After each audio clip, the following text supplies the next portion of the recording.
Hi friends, லாஸ்ட்டாக you know தனியாக உட்காந்து புலம்பிகிட்டு இருக்கிறத பார்த்தோம். அதுக்கப்புறம் என்ன நடக்குதுன்னு பார்க்கலாம் வாங்க. இந்த எபிசோடில் ஹாங்கோட ஃபேமிலியில் இருக்க எல்லோரும் டின்னர் சாப்பிட்றதுக்காக டைனிங்க்கு வராங்க. அங்கே வந்திருக்கிறது யார் யாருன்னு பார்த்தீங்கன்னா, ஹாங்கோட அண்ணா, அவங்க அம்மா, ப்ளஸ் யூன்ஸாங்கும் இவங்க கூட தங்கிட்டு இருக்கிறதுனால அவரும் அவங்க கூடவே வராங்க. கொஞ்சம் டயர்டாக இருக்க ஹாங் வந்துட்டு எனக்கு சாப்பாடு வேணாம் இப்போது அப்படின்ற மாதிரி சொல்கிறாங்க. அவங்க அம்மா இருந்துட்டு, ஏன் இப்போ சாப்பாடு வேணான்னு சொல்கிற, நீ தான் அங்கே யூனோட ஃபேமிலி கூட உட்காந்து அவங்க ஊரில் இருக்க எல்லா மக்களோட சேர்ந்து சாப்பிட்ற வீடியோ நாங்களும் பார்த்தோம். அவ்வளோ சிரித்து சந்தோஷமாக எல்லோருக்கூடயும் சேர்ந்து சாப்பிட்டுட்ருக்க. அந்த வீடியோ எல்லா ஊர் ஃபுல்லாக வைரல் ஆகி போயிடுச்சு. அதனால் நான் அதை சோஷியல் மீடியாவிலேருந்து ரிமூவ் பண்ண சொல்லி நான் ஆர்டர் கொடுத்துட்டேன் அப்படின்னு சொல்கிறாங்க. ஏன் அதை எதுக்கு ரிமூவ் பண்ண சொன்னீங்க அப்படின்னு ஹாங் கேட்குறாங்க.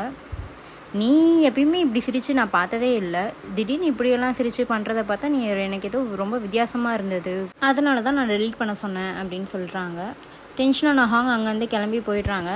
அதாவது ஹாங்கோட அம்மாக்கே இவங்க சிரித்து பேசுகிறதெல்லாம் ரொம்ப புதுசாக தெரியுது. அதுக்கப்புறம் ஜியோல் இதுதான் சான்ஸ்ன்னு சொல்லி யூன்சங் கிட்ட எல்லாத்தையும் வளர்றான், என்னென்னவோ பேசிகிட்டு இருக்கான் அவன். அதாவது யூன்சங் சியோவில் பிஸ்னஸ் பார்ட்னராக சேர்த்துக்கணுன்றதுக்காக இவனுக்கு எல்லாம் தெரிஞ்ச மாதிரியும் இவன் வாழ்க்கையில் ரொம்ப பெருசாக ஏதோ சாதித்த மாதிரியும் ரொம்ப கதை விட்டுட்ருக்கான். இதெல்லாம் கேட்டுட்ருக்க யூன்சங்க்கு இவன் பேசுகிறத பார்த்தே தெரிஞ்சது இவன் எதுக்கும் லாக்கி இல்லை அப்படின்றது பச்சையாக தெரிஞ்சிருது அவருக்கு. கடைசியில் ஆனால் ஒரு வழியாக யூன்சங் சியோலோட ப்ராஜெக்ட் அக்செப்ட் பண்ணிடுறாரு போல இருக்குது. இதை பற்றி இன்வெஸ்ட் பண்ணுறதுக்காக அவங்க அப்பா கிட்டேயும் சேர்மேன்கிட்டையும் இந்த விஷயத்தை பற்றி டிஸ்கஸ் பண்ணுறாங்க. அதாவது இவங்க ரெசார்ட் கட்டுறதை பற்றி யோசிச்சுட்டு இருக்காங்க. அந்த இடத்துல நம்ம யூனோவும் இருக்கிறாரு. யூனோ கிட்டேயும் டிஸ்கஸ் பண்ணுறாங்க சேர்மேனு. இதை பற்றி நீ என்ன நினைக்கிற அப்படின்ற மாதிரி கேட்கும்போது இவர் என்ன சொல்கிறாரு, அந்த இடம் நம்மள்தான் இருந்தாலும் இது ரொம்ப நல்ல பிஸ்னஸ் தான், ஆனாலும் இங்கே ரெசார்ட் கட்டுறதுக்கு நம்ம நிறைய ரூல்ஸ் அண்ட் ரெகுலேஷன்ஸ் ஃபாலோ பண்ண வேண்டியது இருக்குது, நிறைய பேர்கிட்ட நம்ம அப்ரூவல் வாங்க வேண்டியதெல்லாம் இருக்குது, அதெல்லாம் வாங்கினா தான் நம்ம இதை ஸ்டார்ட் பண்ண முடியும் அப்படின்ற மாதிரி சொல்கிறாரு.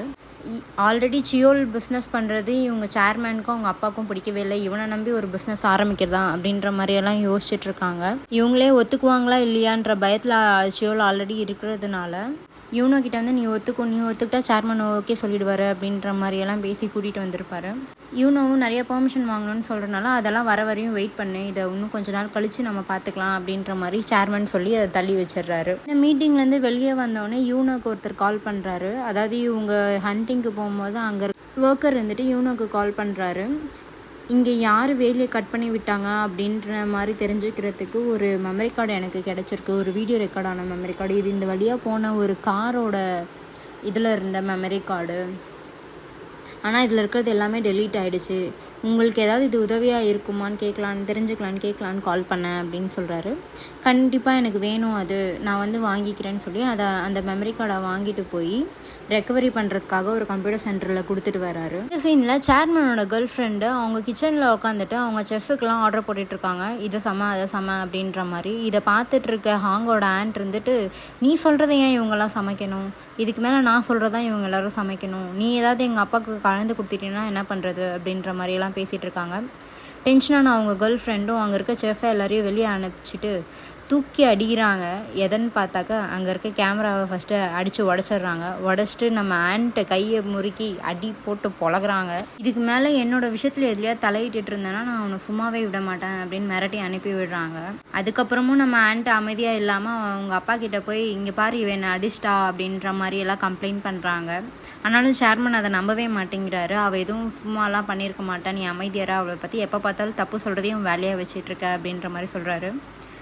அந்த கேர்ள் ஃப்ரெண்டு வந்துட்டு நான் தான் அவளை அடித்தேன் அப்படின்னு ஒத்துக்கிறாங்க. ஆனாலுமே சேர்மன் என்ன சொல்கிறாரு, நீ சும்மாலாம் எதுவும் அடிச்சிருக்க மாட்ட, அவள் எதுவும் பண்ணாமல் நீ அடிச்சிருக்க போகிற, அவள் அந்தளவுக்கு ஏதாவது பண்ணியிருப்பான், அதனால தான் நீ அடிச்சிருப்ப, எனக்கு உன்னை பற்றி தெரியும், நீ ஒன்றும் ஃபீல் பண்ணாத விடு அப்படின்ற மாதிரி இவங்க கேர்ள் ஃப்ரெண்டை தான் சமாதானப்படுத்துகிறாரு. என்ன தான் வந்து கம்ப்ளைண்ட் பண்ணாலும் அப்பா இப்படியே சப்போர்ட் பண்ணிகிட்டே இருக்காரு அப்படின்னு டென்ஷனான ஆண்ட்டும் ஒரு டிடெக்டிவ் கிட்ட அந்த சேர்மனோட கேர்ள் ஃப்ரெண்ட் என்ன பண்ணுறாங்க, ஏது பண்ணுறாங்க, எங்கேருந்து வந்திருக்காங்கன்ற மாதிரி கண்டுபிடிக்கணும்னு சொல்லி அவங்களோட நோக்கம் என்ன, அவங்கள ஃபாலோ பண்ணணும் அப்படின்ற மாதிரி டிடெக்டிவ் கிட்ட கொடுக்குறாங்க ஒரு ப்ராஜெக்டாக. நெக்ஸ்ட் சீனில் ஹாங்கை காமிக்கிறாங்க. ஹாங் அவங்களோட ட்ரீட்மெண்ட்டுக்காக ஹாஸ்பிட்டல் வந்திருக்காங்க. அங்கே வந்து ஏதோ செக்கப்லாம் பண்ணி பார்க்குறாங்க. செக்கப் பண்ணதுக்கப்புறமேட்டுக்கா டாக்டர்கிட்ட பேசிகிட்டு இருக்கும்போது டாக்டர் வந்து உங்களோட ட்ரீட்மெண்ட்காக நீங்கள் ஜெர்மன் போக வேண்டியது இருக்கும், அங்கே போகிறதுக்கு முன்னாடி உங்களோட WBC கவுண்ட்டை வந்து இன்க்ரீஸ் பண்ணிவிட்டு அதுக்கப்புறம் போனீங்கன்னா உங்களுக்கு நல்லாயிருக்கும், அந்த ட்ரீட்மெண்ட்னால பொழைச்சவங்க நிறைய பேர் இருக்காங்க அப்படின்ற மாதிரிலாம் சொல்கிறாரு. ஆனால் உங்கள் WBC கவுண்ட் ரொம்ப கம்மியாக இருக்குது, அதை இன்க்ரீஸ் பண்ணிக்கோங்க அப்படின்றாரு. ஓகே அப்படின்ற மாதிரி சொல்லிட்டு அங்கேருந்து கிளம்பிடுறாங்க ஹாங்க. அதுக்கப்புறமா ஒரு யூன்சங் கூட ஒரு மீட்டிங் இருக்க போகுது, அதுக்காக அவங்க கிளம்பிட்டு இருக்கிறாங்க. அங்கே நடந்துட்டு போயிட்டுருக்கும் போதே அவங்களுக்கு திரும்பவும் ஒரு ஹாலுசினேஷன் வருது. அந்த இடத்துல அவங்க எங்கேயோ பனி பொழியிற இடத்துல நடந்து போயிட்டுருக்க மாதிரியெல்லாம் அவங்களுக்கு தோணுது. திடீர்னு பார்த்தா தடுக்கி விழுற மாதிரி போயிடுறாங்க. யூன்சங் வந்து அவங்கள பிடிச்சி காப்பாற்றுறாங்க. இவங்களுக்கு உடனே இந்த இடத்துக்கு ரியல் டைமுக்கு வந்துடுறாங்க. ஏன் என்னாச்சு இப்படி இருக்க, நீ நடந்து வந்துட்டு இருக்கும்போதே நான் உன் ஃபேஸ்லாம் பார்த்தேன், ஏதோ பயந்து போய் ரொம்ப நடுங்கிட்டு இருந்த மாதிரி இருந்துச்சு, ஏன் என்னாச்சு அப்படின்னு கேட்குறாரு. அதெல்லாம் ஒன்றும் இல்லை அப்படின்னு சொல்கிறாங்க. இவங்க லிஃப்ட்டுக்காக வெயிட் பண்ணிகிட்டு இருக்கும்போது லிஃப்ட்டுக்குள்ளே வந்து யூனோ வராரு. யூனோவும் ஹாங்கை பார்த்துட்டு உனக்கு ஏதோ பிரச்சனைன்னு நினைக்கிறேன், என்னோடய ஹெல்ப் தேவைப்படுதா அப்படின்னு கேட்குறாரு.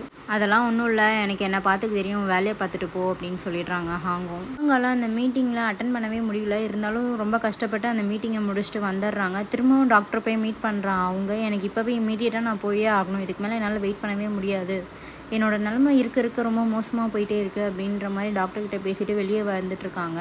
கோமா எழுந்து வந்துடுறாங்க. டாக்டரும் கூடவே வந்து அவங்கக்கிட்ட பேசிகிட்டு இருக்கும் போது அவங்க ஆண்ட்டை பார்த்துட்றாங்க.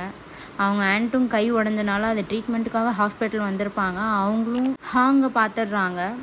ஹாங் உடனே ஷாக் ஆகிடுறாங்க. ஐயோ யார் யாருக்கு தெரியக்கூடாதுன்னு நினச்சா அவளுக்கே ஃபஸ்ட்டு தெரிஞ்சிடுச்சு அப்படின்ற மாதிரி முழிக்கிறாங்க. அதுக்கப்புறமா 2 பேரும் தனியாக உட்காந்து பேசிகிட்டு இருக்கும்போது இவங்க சொல்லிடுறாங்க இந்த மாதிரி டியூமர் இருக்குன்றதெல்லாம் சொல்லிடுறாங்க. சொல்லிட்டு அதுக்கப்புறமேட்டுக்கு அவங்க ஆண்ட் இருந்துட்டு என்ன சொல்கிறாங்கன்னா, இதே மாதிரி ஒரு டியூமர் என் ஃப்ரெண்டுக்கு இருந்தது, அவளும் அதுலேருந்து தப்பிச்சு வெளியே வந்துட்டா, நீ ஒன்றும் கவலைப்படாத, இது ஒன்றும் பெரிய விஷயம் இல்லை, எவ்வளோ செலவு பண்ணணுன்னாலும் நம்ம பண்ணிக்கலாம், ஒன்றும் கவலைப்படாத அப்படின்லாம் சொல்கிறாங்க. இந்த விஷயம் வேறு யாருக்காவது தெரியுமா அப்படின்னு கேட்குறாங்க. யூனோக்கு மட்டும்தான் தெரியும் அப்படின்னு சொல்கிறாங்க. நீங்களும் யார்கிட்டையும் இதை பற்றி சொல்லிடாதீங்க, இதுலேருந்து கண்டிப்பாக நான் ட்ரீட்மெண்ட் எடுத்து வெளியில் கண்டிப்பாக பொழைச்சி வந்துடுவேன், அதுக்காக ஜெர்மன் போகிறேன், நான் யாருக்கும் தெரிய வேணாம், யாரையும் பயமுடுத்த வேணாம் அப்படின்ற மாதிரி சொல்கிறாங்க. அவங்க ஆண்டியும் இவங்களை ஹக் பண்ணி கட்டி பிடிச்சிட்டு ரொம்ப தைரியம் சொல்கிறாங்க. நீ எதை பற்றியும் கவலைப்படாத, நாங்கள் எல்லாருமே இருக்கோம் உனக்காக அப்படின்னு, நீ தைரியமாக போயிட்டு வா அப்படின்னு சொல்கிறாங்க. அதுக்கப்புறமேட்டுக்கா காரில் ஏறி உட்காந்த அவங்க ஆண்ட் என்ன பண்ணுறாங்கன்னா, அவங்க ஒரு டியூமர் இருக்க ஃப்ரெண்டை பற்றி பேசியிருப்பாங்க இல்லையா, அவங்களுக்கு கால் பண்ணி பார்க்குறாங்க. ஆனால் அவங்க ஃபோனே எடுக்க மாட்டேங்கிறாங்க. அதுக்கப்புறம் இன்னொரு ஃப்ரெண்டுக்கு கால் பண்ணி அவங்க எங்கே இருக்காங்க எப்படி இருக்காங்கன்ற மாதிரி விசாரிக்கிறாங்க. விசாரிக்கும் போது தான் தெரியுது அவங்க சில வருஷத்துக்கு முன்னாடியே இறந்துட்டாங்க அப்படின்றது. இது தெரிஞ்ச உடனே அவங்க ஆன்ட்டி ஹாங்கை பற்றி யோசித்து ரொம்ப ஃபீல் பண்ணி அழ ஆரம்பிக்கிறாங்க. வீட்டுக்கு வந்தால் ஹாங் இருந்துட்டு ஜெர்மன் கிளம்பிட்டு இருக்காங்க. இதை பார்த்துட்டு இருக்க அவங்க ஆண்ட் இருந்துட்டு, நீ ஏன் இப்படி தனியாக போகிற, யூனோக்கு தான் இந்த விஷயத்தை பற்றி தெரியும்னு சொல்கிறல, யூனோவை கூட்டிகிட்டு போவும் கூட, இந்த நிலமையில உன்னை எப்படி நான் தனியாக அனுப்ப முடியும், இல்லைனா சொல்லு நான் உன் கூட வரேன் அப்படின்ற மாதிரி சொல்கிறாங்க. அதெல்லாம் ஒன்றும் தேவையில்லை, நான் சும்மா இப்போ ஜஸ்ட் ஒரு ட்ரீட்மெண்ட்க்கு தானே போகிறேன், விசாரிக்க தானே போகிறேன், அதை நான் பார்த்துக்கிறேன், என்ன யூனோக்கு இங்கே ரொம்ப முக்கியமான வேலை இருக்குது, நீங்களும் உங்கள் வேலையெல்லாம் பாருங்கள் இங்கே அப்படின்ற மாதிரி சொல்லிவிட்டு அவன் மட்டும் தனியாக கிளம்பி போயிடுறான்.